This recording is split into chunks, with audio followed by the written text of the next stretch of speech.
Greetings, mind crafters, and welcome to another Minecraft discussion on this beautiful day. This is Kimberly Quinn. Looking forward to having this just exciting discussion today from my back deck in northern Vermont. Today's a little bit overcast, absolutely lovely, just a lovely day. And so, what I want to talk about today is shifting into a place of quality thinking versus appearance thinking. So I'll start right away and just sort of ask you to ask yourself, how pleased are you with your own life? Ask yourself, how pleased are you with your own life? And the reason that I think it's important to ask ourselves this is we can get way too wrapped up in how other people think our life is going. We can really get locked into it actually and stuck. And I think that's true the younger you are, but certainly, you know, uh, doesn't mean we're exempt and we, hit midlife, the age of wisdom there, because depending on, family situations and dynamics and all that sort of thing, some of that can still be lingering, but it's definitely the young adults, I think, wrestle with this a bit. And it's so important to really ask yourself, who am I doing this for? And why, and what's my motivation? Is it to please other people, to please me? I mean, it's really, really important. And also, when I think this is also more of a young adult thing, but not necessarily so, because again, it's all depends on lots of things. Our filter system, how we were brought up, what our relationships were growing up, all that sort of thing. So if we get into thinking, somebody at work doesn't like me, or they really don't like you, and then I don't know. My answer to that one is who cares? It's their loss. But let's say we just perceive that they don't like you, and so it's really important, because a lot of times we get wrapped up into questioning this, like kind of looking over my shoulder. What could I have said? What could I have done? And were they hurt? And did I say something I didn't know I said? And I'm not talking about being blatantly hurtful. I think we're pretty aware when we do that, and then that's important, obviously, to try to make amends with that. We're not talking about blatant hurtfulness. We're talking about petty questioning and self-doubt about, did I look at him the wrong way? Do you think she read my face wrong? All this is guessing of self that's ridiculous. It's just absolutely ridiculous, because this means that we are living outside of our frame. When we live, picture a picture frame around you from like the chest up, right? So when we're born into this world, we're in the little frame, little baby frames.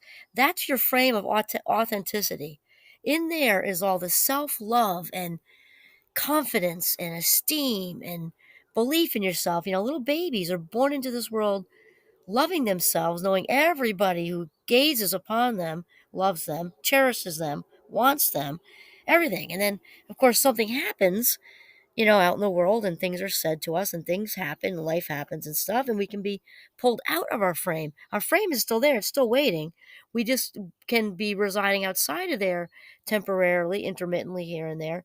And that's sort of the problema. Okay, so we're saying that, your authentic your authentic, you know, self, who you are, your authentic James, your authentic Declan, your authentic Antonio, your authentic Melissa, your authentic whoever is inside that frame. So when the authentic self does not need anybody else's approval. The authentic self, like that little baby self, is whole. She or he, whole and complete, exactly as they are. Again, know that they're loved, know that they're cherished, know that they're wanted. All of it. Sun rises and sets on their little baby self and the little baby frame. When we're now remember the okay. So then outside the frame is when the ego gets involved. And remember that the ego is the evil twin of the authentic self. So outside that frame, we get pulled out of our frame. We start, dipping into other people's frames. This is what happens when we are seeking external approval, because the authentic self, again, doesn't need anyone else's approval. That infant needs no one else's approval. And those on the authentic journey, and we're not talking about perfect, because nobody is. We're talking about pretty rock solid in your skin, on your authentic path, whole and complete, don't need anyone else's approval. When we're outside the frame, we're chasing down external approval. And this is a real big problem It doesn't feel good for one. We get a little bit of a dope fix when we get their approval, but then it's fleeting, right? It passes very quickly because then we end up seeking out more. So it's kind of got a half life. We can actually be addicted to needing other people's approval. We call that codependency. It's part of it. It's more complicated than that. But the thing is, it sets us up to really be pushing the envelope farther and farther away from authentic happiness because when we are needing approval outside of us, seeking it out, needing the kudos and the appreciation and all that stuff, that means we have our needs outside of us when our needs really belong inside the frame. When our needs are inside the frame, this means we have control over getting those needs met. When our needs are outside the frame, where I have to do this so so and so likes me, I have to do this so my boss thinks I'm great, I have to do this because I need my mother's or father's or mother in law's or whoever's approval. All that stuff means our needs, it means we cannot be happy and feeling, happy and satisfied and fulfilled unless we check all those boxes that we don't even have control over. So that is a really rather huge problem when we're talking about, one's overall well-being and life satisfaction and fulfillment. So it's super important to remember this and catch ourselves. And I think even the most seasoned of us, and when you're comfortable in the age of wisdom in your middle middle life and later years, we all can get sucked in at times, especially if there's a relationship that feels like it's our Achilles, and but it's important though, and it's important to really be aware of it so that we can catch ourselves when we start to kind of peer around the outside of our frame to pull ourselves back in because we need to realize that whatever people are saying are just their opinions. They're going through the filter of that person and everything they've been through, what birth order they were they born in an urban or rural environment or suburban environment, all the life experiences they had, their wiring, their personality trait, everything. So whatever they're saying is 95 plus not percent about you anyway, and it's gone through their own filter because we are all the main characters on our own stage, and that's just the fact, Jack. So when we look at these, we got to say, okay, uh, in your head or to them, depending on what the circumstance is, that's your opinion. Okay, thank you for the information. And that's it, and keep moving, whether you want to actually say it to them or just keep it silent, that's just their opinion. A lot of people, they'll talk about their reputations, right? Their reputations, not realizing sometimes that it doesn't really exist because your reputation, my reputation, anybody's reputation, is in everybody else's heads, right? Because a reputation is what someone thinks of you. It doesn't reside in you. When you talk about your reputation, it's how everybody else thinks of you. That's what a reputation is, right? Somebody says, I have an outstanding reputation. Then she's saying, lots of people think I'm great. I'm not saying it in a cocky way. You can have an outstanding reputation authentically. Let's say teaching or just in the community is just being a stellar person, or in your church community, or, so and so is an outstanding. And no one said that that's bad. It is just the truth that what you're saying is, basically like the majority of people in this context that I'm talking about think I'm awesome. That's what that means. And so we can't control what other people think, obviously. So the whole idea of a reputation is really just saying lots of people think I'm great. That's what it is. There's no such thing that resides in you. Okay, and here's why it's of utmost importance to catch yourself when you start to get pulled out of your frame, and also not beat yourself up for it either. That doesn't help anything. Like, let's say you are, and I'm a fabulous 58, and it happens to me sometimes. I am very aware of it, and I catch myself. I would say most often in the workplace, not that it happens a lot there either, but when it does happen, it's typically there. I'll say, wait, whoa, I don't need to, I don't care how many levels up that person is. And it's not about doing a good job. Of course, do your best. I give 110%, I love my students and everything. We're not talking about that, but it's somebody, 3 or 4 levels up who didn't really acknowledge you or didn't give you who cares? And here's the thing is whenever we get wrapped up in that, it's really, really bad. And here's why. Because when we get wrapped up in that and give all this care and concern into what whoever, whatever thinks whatever, we are making a statement to ourselves, which is the most important person you can make it to, that we care what they think more than what we think of ourselves. That is awful because that's self abandonment. And that's the number one worst thing you can do is betray yourself, which is what that is. no matter on what level, even on that small. And the thing is, because that's how the brain works, positive or negative, when we do, do little behaviors, micro behaviors, bigger behaviors, the more we do, the more we reinforce, the easier it gets to keep doing the pattern. That's just how it works, positive or negative. So if you get in a habit of, caring about what other people think, it gets easier and easier and easier, because that becomes the brain's default thought pattern. Well, this is what we do, so and so out here, and it's further reinforced to the like nth degree when you actually do get a person's approval, because it feels like a dope hit, right? Even though in the end it's not good at all. Okay, and here's the thing: as far as the approval things go, the approval issue goes, the person who's whole and complete, living in their authentic frame, doesn't need any of that appreciation or the kudos. You did this and that for the PTO, you did that and that for at work, you did this and that for the family reunion. You don't need the kudos and appreciation and approval and all that. Doesn't mean it doesn't feel good. It feels really good to me when I go do a presentation or something and people stay. That's one of my favorite parts. I love when people stay after and share their own personal stories with me. It's just, I absolutely love that part of speaking. And they'll say all kinds of nice things and compliments. I remember after my two TED talks, they stayed there and waited for a while, and they said such nice things and shared such nice information about themselves. And I was like higher than a kite on that authentic conversation. It doesn't mean it doesn't feel good. It feels great, especially when it's authentic. And but it doesn't mean I don't go looking for it. If it happens, I bask in the good feels. This just feels so good. And then I do a gratitude thing with myself. Like, I just let it in and I breathe, feel the good feels, breathe, thank you, thank you, thank you, thank you. And then just breathe again. And that's it. Versus needing them and going looking for them and actively seeking out approval. That's codependent behavior, which isn't good for anybody. What's also interesting, it sounds kind of Murphy's Law-ish in a way, and it's actually Buddhist, right? The whole Buddhist concept of detaching, and it worked beautifully here.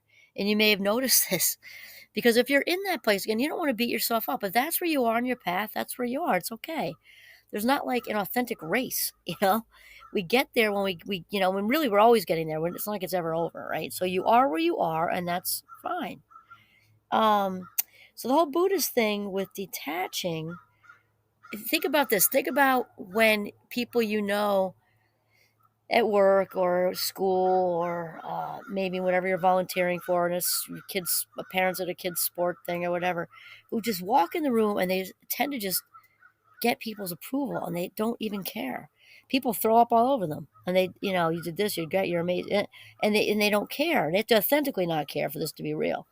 And it seems like they just get this unending approval of people. They just kind of have the room when they walk through the door. Those are some loud birds.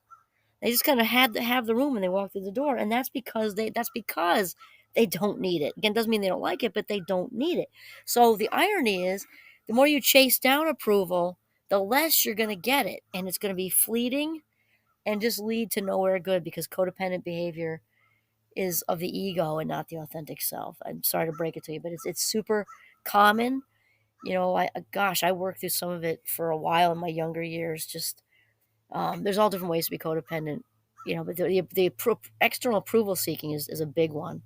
And I definitely had that for quite a while, because I grew up with two very alcoholic, abusive parents, and some mental illness in the house, as you know, if you listened before. And so I was kind of conditioned to go find approval elsewhere, because it wasn't mirrored for me in an authentic way early on. I'm not saying in a part me way at all. I'm absolutely over that, and healed with it all and everything. It's been a wonderful journey, honestly.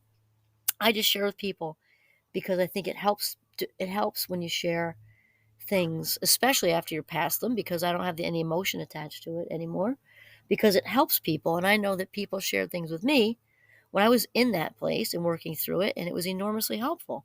So there you go. So there was a while when I had to, and I'm a good person anyway. I like to do good things for people. But there's doing good things for people in a mindful way. And there are ways when you're doing good things for people to feel good about yourself. You're probably not even aware of that, but I wasn't aware of it either. I'm thinking back to my college years and things like that. And after that for quite a while, my 20s basically, and maybe into my 30s a little bit. And I had a friend of mine, a very dear friend of mine of many years, to have a very kind, loving talk with me.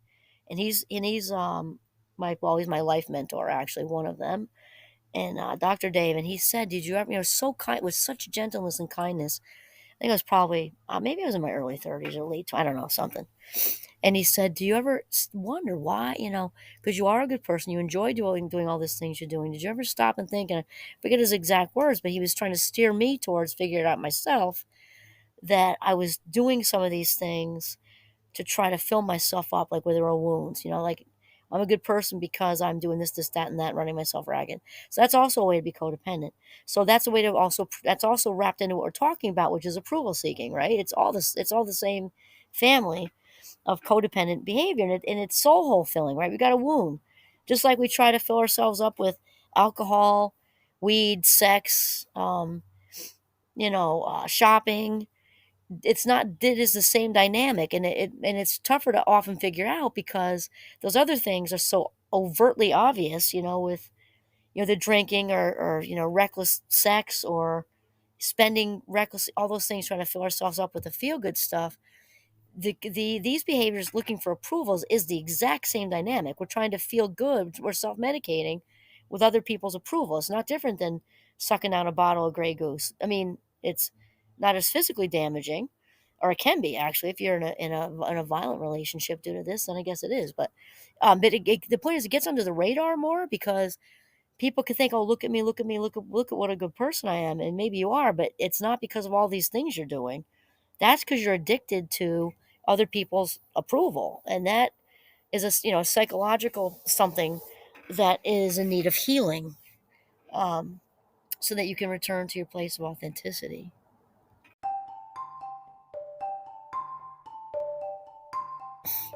So think of it as, when you're trying to, you're in that approval seeking mode, kudos seeking, appreciation seeking, doing good things mindlessly for codependent reasons versus mindfully, and about how you feel.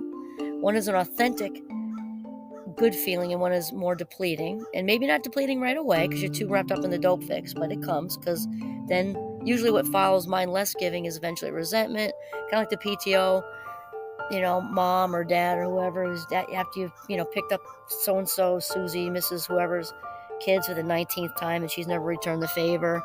You made brownies 96 times. Eventually that becomes some resentment usually sets in.